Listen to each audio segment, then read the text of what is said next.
السلام عليكم ورحمة الله وبركاته. حياكم الله جميعا في قناتي المتواضعة. إذا كنت أول مرة تتابعيني فلا تنسي اللايك والاشتراك والكومنت اللي يسعدني، وإذا كنت متابعات سابقا فحياك الله مليون. اليوم إن شاء الله راح يكون موضوعنا إنه الكروشيه مو بس شغل، أيضا دروس، يعني تاخذين منه دروس مجانية. طيب أو أخطاء في نفس الوقت. قبل ما نبدأ بالموضوع أو إيش هي الدروس اللي تعلمتيها يا منيرة أو إيش الأخطاء اللي ارتكبتيها ومنها إحنا نتعلم منك. طيب قبل ما نبدأ كنت قبل ما أسجل الفيديو كنت أنظف الطاولة، تعرفون عليها غبار وزي كذا، فقعدت أنظف هذا الكتيب وهذا الكتيب اثنين. فتذكرت إنه كنت دايما كل مقطع فيديو، يعني فترة من فترات نقرأ يعني شيء منها، اللي هو مجموعة من الأوراق أو الكروت تعطينا إلهام، أمل في الحياة. طيب ضاحكة مستبشرة راح نشوف، ناخذ بشكل عشوائي، يعني ما ندري وش اللي فيها، بس هي تكون رسالة وحلوة. طيب ولا تمكروا ولا تمكروا. طيب أنت في ضرر ضيق لا تيأس، فما كان كيدهم إلا ليعود عليهم، وما كان الله إلا ليسعدك، فهو يعدك بنجاح وفرح، فكلما اشتدوا معك فتحت أبواب النجاح والسعادة بلا حساب. ثق بالله. هنا آية قرآنية: ولا يحيق المكر السيء إلا بأهله، سورة فاطر 43. يعني كلمات حلوة تلامس القلب وفيها تذكير وفيها آيات، فشي مرة حلو. طيب هنا رسائل من القرآن، راح نفتح، راح نختار بشكل عشوائي.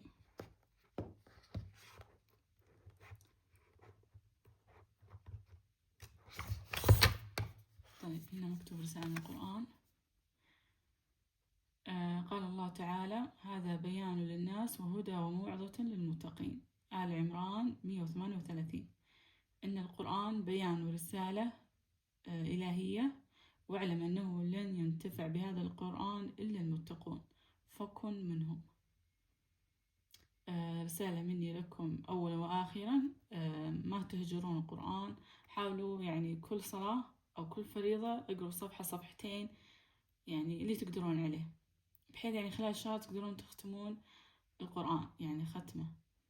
يعني الأغلب دائما في رمضان يختم القرآن ونجتهد، بس باقي الأشهر ما نتكاسل أو ننشغل فحاولوا كل فريضة تقرون له جزء أو صفحة. طيب راح أوريكم بعض الأعمال اللي اشتغلتها الفترة هذه، وبعدها ننتقل لموضوع الدروس أو الأخطاء اللي ارتكبتها. طيب هنا عندي مثل ما شايفين، عندي ركبت اللي هو الوردات، يعني منظرها يفتح النفس.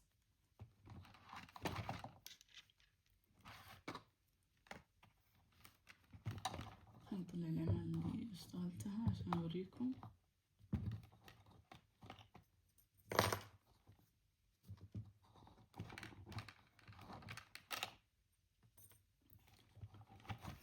طيب الوردة كنت أول أشتغل بالقاعدة الخشبية، يعني بالرغم إني أنا شارية من شي إن اللي هو يجيك زي السلك بس باللون الأخضر منه فيه، وتقدرين يعني تصفطينه بأي اتجاه انتي تبغينه. المهم قلت لا، أنا جايبة خشب، فخليني يعني أوفر، يعني أخلصه بعدين أبدأ بهذا السلك. طيب لاحظت إنه إذا جيت أجمع الورود وكذا أجمعها، يعني مثلا 5 وردات، يعني ما تترتب لي. ليش؟ لأنه مرات أبغى زي هذا مثل وردة أبغى كذا يعني باتجاهي، أبغى كذا يعني أصفطها بأي اتجاه أو أعكفها في أي اتجاه، بس زي الخشب ما تقدرين، خلاص هو مستقيم مستقيم. فقلت يعني زي هذه وردات صغار اشتغلتها بالسلك، هو عبارة عن سلك بس لون أخضر منفي، يعني مثل ما تشوفين ما يعني ما يحتاج إنه ألف عليه خيط أخضر أو ورق ولا شيء. هذه وردة الخشخاش اشتغلتها معاكم في قناتي، يعني هنا اشتغلت اللون العنابي، عندي هنا اللون الأحمر، هنا باللون الأحمر بالخشب، يعني اشتغلت 4 بهذا الشكل. طيب بعدها اشتغلت وردة الجوري، كثير شافوها على الانستغرام وأيضا على السنابي، فقالوا نبغى تنفيذ هذه الوردة، وردة الجوري. وردة الجوري أخذتها من قناة رنا، قناة رنا المعروفة، منزلة شرح لها لوردة الجوري وطبقت منها، ومرة كان شرحها سلس وسهل ومرة حلو. وردة الجوري هنا عند اللون الأحمر تبقى لي جزء بسيط من اللون الأحمر، قلت لا لازم أستغله لأن ما أبغى يكون من بواقي الخيوط، خليني أتخلص منه. فاشتغلت وباقي لي اللي هو يعني تقريبا يعني زي هذه الجزئية باقي لي الأطراف، فاضطريت إنه أخذ لون عنابي وأشتغل يعني بتلتين ولصقتهم بغرة مسدس. عندي هذا اللون الأخضر مختلف عن هذا اللون الأخضر، يعني هو كذا يعني حسيته حلو، لأن دايما الورد الجوري يجيك ألوان، تدرج ألوان يعني بهذا الشكل. باقي لي إنه أغلفه. وعندي هذه وردة الفوانيا 3، وردة الفوانيا نزلت شرحها عندي في القناة، اللي حاب يطبق. هنا مثل ما شايفين عندي اللون الأحمر خلص، فاضطريت إنه أكمل باللون العنابي. طيب أنا مستحيل راح أخليها كذا، يعني بحاول أقسم الوردات، يعني الباقة الوحدة يعني من 6 إلى 5 وردات منوعة وأغلفهم. يعني مثل ما شايفين زي هنا ورد الجوري بهذا السلك أقدر يعني أصفطه زي كذا أو أخليه، يعني مرة حلو هذا السلك، شريته من شي. فهذا هو الورد الجوري اللي نفذته. باقي في بالي بعد لون الموف تدرجاته والوردي، بس حبيت اللون الأحمر أبدأ فيه. هو كذا حلو إنه جميعة يعني تقريبا كم وردة، 10 وردات.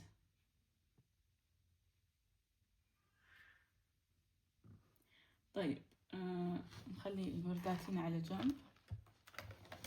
اشتغلت أيضا حرف الدي من سلسلة الأحرف، كان أيضا عليه طلب،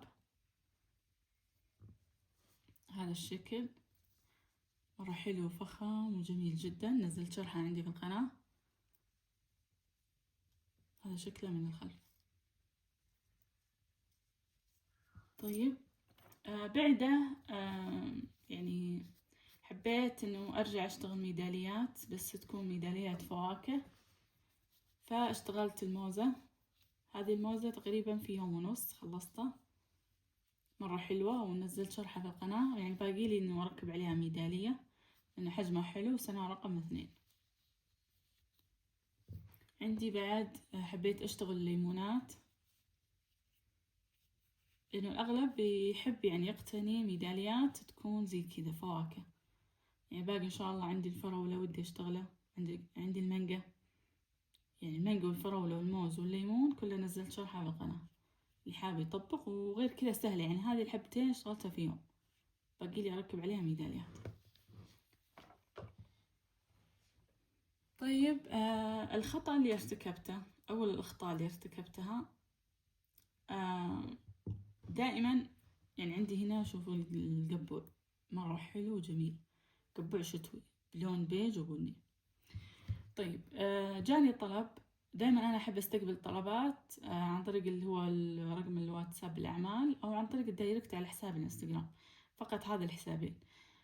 يجيني طلبات عن طريق السناب، يجيني طلبات عن طريق التيك توك، بس إنه أعطيهم رقمي عشان ما يضيعون أو أنا أضيعهم. يعني كثير تجيني كومنتات فأضيع يعني من اللي كان طالب، فالأفضل إنه أعطيهم رقمي يتواصلون معي على الخاص أفضل. فجاء اللي هو جاني الطلب عن طريق الدايركت على حسابي التيك توك. السلام عليكم. وعليكم السلام. حاب أطلب من عندك مجموعة ميداليات، بس أبغاك تنفذين نفس الصورة، وأرسل لي صورة اللي هو قبوع بلون البيج والبني، وبس اللهم هنا عليه كتابة تطريز. فقلت تمام. كم حابة تبغى؟ قال أبغى مجموعة من الميداليات. هو حابة يكون توزيعات لمحل أو كافي أو ما أدري. طيب قلت خلاص لاعتماد الطلب التحويل المسبق. قال لا، نبغى عينة، نبغاك تشتغلين عينة. أنا على بالي العينة إنه أشتغلها زي هذه وأرسلها له، يعني أشحنها بحيث يشوفها ويتمقل فيها يعني تكون عنده يتفرج فيها. قلت خلاص. شركة الشحن أرامكس اللي هو قيمة الشحن 27 ريال. قال خلاص تمام يكون خير. فهذيك الليلة يعني اشتغلت يعني مرة يمكن ساعتين خلصتها. بس إيش اللي كان متعب؟ المتعب اللي هو هذه الكورة اللي من خيوط. والله يا بنات يمكن 3 مرات. المرة الأولى ما زبطت، كان حجمه مرة كبير فكيته. اشتغلت المرة الثانية حسيت إنه مو ثابت، يعني إذا مسكت خيط زي كذا على طول ينسحب مني. اشتغلت المرة الثالثة وخلاص لدرجة قلت هذه الثالثة الثابتة، إذا زبط معي كان بها. من أول ومن زمان دائما ما أحب استقبل القبوعات أو القبابيع اللي فيها زي هذه. ليش؟ لأنه ما أعرف أتقنها صراحة، يعني أقول لكم الحقيقة، ومتعب وفيها لف وربط الشغلة مطولة. طيب الحمد لله اشتغلت المرة الثالثة زبطت وثابتة يعني الحمد لله. ثبتها هنا في القبوع وجيت هنا طرست اسم المحل أتوقع المهم، وأرسلت له صورة قلت هذه هي، وعطني بيانات قلت زي كذا أشحنها لك. قال طيب ليش التطريز مو واضح؟ قلت كيف مو واضح؟ TROT يمكن يدخل بس لا مزبوط. قلت ممكن نشتغل باللون الأبيض عشان يبرز يعني يكون واضح. قال لا، يعني حنا نبغاه يكون نفس الشكل، يعني هذا بيج والتطريز اللي عليه بني. قال خليني أتكلم مع الموظف أو الإداري أو المدير ما أدري ونشوف ونرد لك خبر. ولا يومكم هذا لي أسبوع ما رد لي خبر، يعني عقلتهم علامة الغفلة. هنا جاتني لحظة إدراك يا بنات، يعني دائما أنصحكم ودائما أقول لنفسي يعني ما أستقبل أي طلب إلا بدفع مسبق، وما أشتغل أي طلب إلا لو على الأقل محول نصف المبلغ. بس والله يا بنات ما أدري يمكن هو داعي ربي إن الله يسخر له عباده أو ما أدري. فجأة كذا اشتغلت، وافقت، نفذت وأرسلت له. يعني أنا مستحيل أسوي هذه الحركة، مستحيل. حتى لو عينة، ما في عينة أنا عندي. أنت ما جيت حسابي إلا أنت تعرف إنه أنا متقنة وشغلي عندك واضح وصريح بالفيديوهات وبالصور كل شيء. وإذا أنا عارفة أشتغل هذا الشغلة بعلمك إنه أيوة أقدر، وإذا ما أقدر أعتذر لك خلاص. بس ما أدري إنه حصل عقبة، حصل خير ورب ضارة نافعة. يعني حلو الواحد يجدد يذكر نفسه، والكروشيه عبارة عن دروس عادي. فعرفت اللي ضحكت مع نفسي إنه قلت يا سبحان الله يا منيرة، يعني كنت صارمة في هذا الموضوع، بس فجأة سبحان الله ما أدري يمكن دعاه إن الله يلين قلبي ولا يسخر لي ما أدري. بس ما في شيء يضيع، تعرفون الكروشيه ما في شيء يضيع. إن شاء الله إني راح أعرضه، بس إني راح أفك التطريز وينباع إن شاء الله بإذن الله. وحتى شغلته مرة سهل عادي، قبوع بسيط ما في أي شيء، بس اللهم هذا اللي متعب شوي. فالدرس اللي أخذته أنا وسبق قد أخذت هذه الدروس، بس الواحد ما يتوب سبحان الله. إنه ما تستلمين طلب حتى لو قال عربون أو بشوف، أو أنت ما دخلت حسابي إلا أنت تعرف. اعتذري، لأنه صراحة أخذ وقت مني ورفع ضغطي، خاصة هذا يعني صراحة رفع ضغطي، يعني كنت مروقة فجأة. يعني متعب، تلفين وتقصقصين وتثبتين بعدين تمطين الخيط تلقينه ينفك، يعني لا تبغين شغل متقن. انه ما تستقبلين حتى لو قال عينه، ما عندي عينه، تبغى مجموعة اهلا وسهلا ادفع القيمة الفلانية وصلى الله وبارك. بس الحمد لله يعني دام يعني حمدت ربي انه شيء بسيط. يعني تخيلت انه دمية، يعني تعبت عليه 2 4 أيام، لا. المهم الحمد لله. الحياة تجارب، ويمكن سبحان الله هذا الدرس يعني يكون عبرة لي وانتفع فيه وغيري ينتفعون إن شاء الله. طيب هذا قصة القبوع، أو هذا الدرس الأول اللي أخذته أنا، وإن شاء الله أنتم ما تاخذونه، بس إن شاء الله راح نعرضه، يعني ما في شيء يضيع. حتى عيالي أول ما شافوه مرة عجبهم حلو، قالوا ما أعطينا وزي كذا. قلت صعبة، بعد تبغوني أعيد أكرر نفس هذا البوب كورن، فقلت لا هذا راح أبيعه وما يحتاج. طيب الخطأ الثاني مو خطأ، يعني مو خطأ، هو إن شاء الله إنه الواحد يتعلم عادي، بس إنه عرفت اللي ما أدري. طيب باترون هذا الجسم من قناة إيمان طالبان، اللي هو آخر باترون نزلته. فأنا إيش فكرتي إنه آخذ الجسم طيب وألبسها اللي هو الثوب العسيري، يعني أشتغل ثوب وفقط وشعر وكذا قرنين، يعني تكون دمية عسيرية، يعني الرمز العسيري إحنا عندنا هنا في الجنوب. طيب فجأة كان عندي كراتين فوق الدولاب هنا عندي حق الخيوط. قلت لي يعني أبغى أنزل أشوف شو اللي فيه، يعني إذا هو فاضي خلاص بحط فيه الكتب والأشياء أرفعه فوق. المهم نزلت هذا الكرتون، لاحظت إنه عندي هذا الشعر من زمان شاريته، يعني هذا ثاني شعر، أو هذا ثاني شعر ركبه. يعني أنا اشتريت 2 شعر كان طويل مرة لونه بني، وهذا الشعر. إيش كان نيتي أشتغل ولد وبنت. بنت شعرها طويل، وهذا الولد بس إنه عادة قص شعره، يعني يكون ولد معه قصة يعني شعر. بس سبحان الله مرت الأيام والسنين وما اشتغلت، وكان في قرطاسة أو في كيسته يعني جديد، وفي هذاك الكرتون. عرفت اللي كذا أبغى أحاول أسترجع إنه يعني أنا شريت هذا. بعدين تذكرت إنه إيه أنا شريته على إنه أبغى أشتغل يمكن قبل 5 سنوات أو 6، حتى أيام يوم أنا كنت في أبها ساكنة، يعني فترة من فترات كنت ساكنة هناك في أبها، بعدين نقلنا هنا للديرة. طيب فجتني فكرة، قلت ليش ما أشتغل دمية عسيرية وتكون شعرها، وأشتغل هذاك الشال الأصفر، أشتغل لها الشال الأصفر بحيث يربط. باقي أنا أفكر ما أدري كيف راح يكون الشال. طيب أمس في الليل لأنه ترى هذا كان مرة كبير يعني طويل، بس إنه قصيته لأنه تعرفون راس الدمية مرة صغير، ويعني ما ياخذ هذا كله.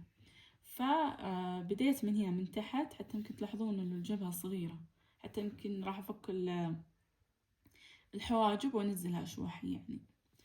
بديت أخيط هذا خيط الماكينة، وهذا أقرب لون للشعر. قعدت أخيط بهذا الخيط دير ما دار الشعر، لأنه صعب تغرينه بغرة مسدس. خيطت لين وصلت هنا في المنتصف، ولفيته كذا لفة وخيطت. يبغالي بس مكوى، يعني أحط قطعة قماش وأكويه عشان يثبت ما يقعد طاير كذا. بس إيش اللي ما عجبني إنه هنا في فراغات. ثاني شيء العيون مي بينة، يعني ما أدري أنا أقص لها غرة أو إنه يعني كيف أخلي الشعر كذا ثابت، يعني كذا، عرفتوا، إنه بحيث يبين العيون، يعني أخليه زي كذا،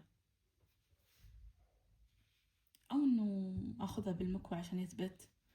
ماني عارفة، يعني اللي أهل الخبرة من هذا الشعر يعطوني خبر. هذه النقطة أيوة أقدر أثبتها بالمكوى بحيث يهجد أو ينزل تحت شوية.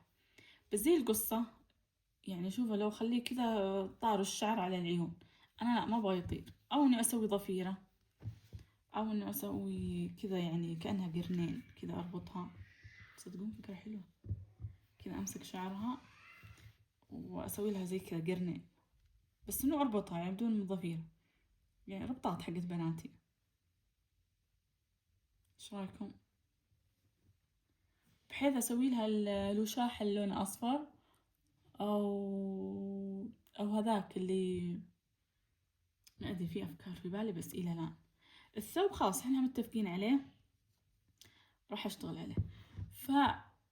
ما أدري هل اللي أنا اشتغلته خطأ أو صح، هل الخبرة يعطوني خبر. أنا خيطت بهذا الخيط والإبرة، هل هو يخيط بخيط وإبرة أو إنه يثبت بغرة؟ هل شغلي صحيح أو خطأ، إنه كذا باعت، أو لازم تكون ورا بعض على طول ورا بعض ما يكون في فراغ؟ ما أدري. بالرغم إنه يعني كذا حلو مرة، حتى طول حلو، ما راح أقصه، وكثافته حلو، يعني لا هو مرة كثير، حتى يمكن هذا أقدر أشتغل بدمية ثانية تكون أصغر. فأعطوني تجربتكم، لأنه صراحة أمس اشتغلته، بعدين قلت في الصباح راح أفكه، بعدين عيالي عجبهم، قال لا يا أمي شعره يجنن وكذا، يلعبون فيه ويمشطونه، مرة عجبهم، بس قالوا ليش هي شعرها طاير كذا، قلت لا راح أثبته. فما أدري، أعطوني خبرتكم، عرفت اللي هي مترددة، ما أدري هل راح أستمر. بالرغم إنه الباترون مرة حلو حق دمية إيمان، الله يسعدها ويكتب أجرها، مرة حلو. باقي الفستان أشتغله ويجي حلو، باقي هنا أشتغل أنف، أحط هنا خدود، يمكن أشتغل إذن وأحط عليها خرصان، ما أدري. فأهل الخبرة يعطوني. شوفوا أنا مشكلتي يعني ما بحثت في اليوتيوب إنه طريقة تثبيت الشعر، ما بحثت كذا، أنا من راسي قلت خيط وإبرة يلا ببدأ الشغل، لأن أبغى أخلص الدمية، لأنه لو قعدت أبحث وأدور بطول الشغل وبيروح اليوم. فبعدين اكتشفت إنه ما أدري يا منيرة، أنا دحين يعني طولت وأنا أخيط، والله يمكن ساعة ونص، ساعة وربع وأنا أخيط. تعرفون الإبرة حادة وتطبز في يدي، تجرح، وحتى الخيط مو جودته مرة حلوة، يعني أنا أشتغل وأشد ينقطع وأرجع مرة ثانية وصار الليل يا ساري على قولتهم. طيب فما أدري، يعني شوفوا يغبن، يعني شوف كيف الشعر طالع على وجهها، ما أدري. يلا بإذن الله تتيسر. وحتى أنه ناوية أشتغل ولد من نفس الباترون، أو قلت إنه أشتغل نفسها بس وأرجع ما أدري، أحس إنه عرفت اللي محتارة، لأنه حلو الباترون، مرة حلو سريع. تخيلوا أمس كله اشتغلته، لا مو أمس، استغفر الله، لا قبل أمس اشتغلت اليدين والقدمين. أمس ركبت الجسم والرقبة، حبيت دعامة، وركبت الراس والشعر. واليوم إن شاء الله راح أبدأ في التفاصيل اللبس. فأعطوني اقتراحاتكم، أو نفك أو نخليه، أو وش التعديلات، أو وش أسوي. فهذه الحياة عبارة عن دروس، الحياة عبارة عن تعلم، يعني لا يقول إنه أنا وصلت لمرحلة معينة إنه لا، ما راح أخطي وأنا وأنا لا، ابن آدم خطأ، يعني سواء في مجال عمله، سواء في مجال دينه، سواء في أي مكان، الواحد يخطي، بس إنه يرجع يتوب ويشوف شو الخطأ وما يرجع له مرة ثانية. فالخطأ اللي هو أو الدروس، إنه حتى لو قال عينه أو ما أدري إيش، ما فيه، تبغى على طول دايركت نبدأ الشغل، كان أبيه ما تبغى الله يحفظك. عندي الشعر حلو، بس إنه مشكلتي إني ما بحثت، ما سألت. لازم الواحد يسأل يبحث عشان ما يجازف زي أنا ويشتغل ساعة ساعتين بعدين يفرط الشغل. يعني ترى الوقت ثمين صراحة، يعني خاصة إحنا يا أهل الأعمال اليدوية. ف يعني صراحة استمتعت بالتجربة واستمتعت بالخياطة. آه بعد بأشتري مرة ثانية شعر؟ لا مستحيل. عندي إنه أشتغل شعر خيط ولا هذا الشعر، لأنه متعب. حتى في الخياطة تتشبك وأرجع وأرتب الشعر، ومتعب متعب متعب صراحة. صح النتيجة حلوة وتجنن، بس إنه متعب. طيب، كان هذا هو موضوعنا، أو هذا هو الفيديو. حبيت أطلع عليكم وأوريكم اللي هو أعمال اللي اشتغلتها، وأبغى نصايحكم أو أبغى تجربتكم من ناحية الشعر والخطأ اللي ارتكبته. أتمنى أنكم ما تقعون فيه أبدا، لأنه شيء يقهر. تشتغلين وتتعبين وفي النهاية والله بشوف ويسحب، عقولتهم علامة الغفلة. طيب، إلى اللقاء إن شاء الله في أعمال جديدة أو مواضيع جديدة. أنا عجبتني الشعر، كل شوية أمسك فيها صراحة، يجن شعرها. طيب، معلوم عيالي صراحة. أتمنى أشوف تعليقاتكم تحت. أتمنى أنكم تنشرون المقطع لأكبر عدد من الحرفيات أو المبتدئات، بحيث يتعلموا من الأخطاء أو الدروس غيرهم، ويستمتعون بالفيديو أنه فيه أعمال جديدة. إلى اللقاء في أعمال جديدة أو مواضيع جديدة بإذن الله، والسلام عليكم ورحمة الله وبركاته.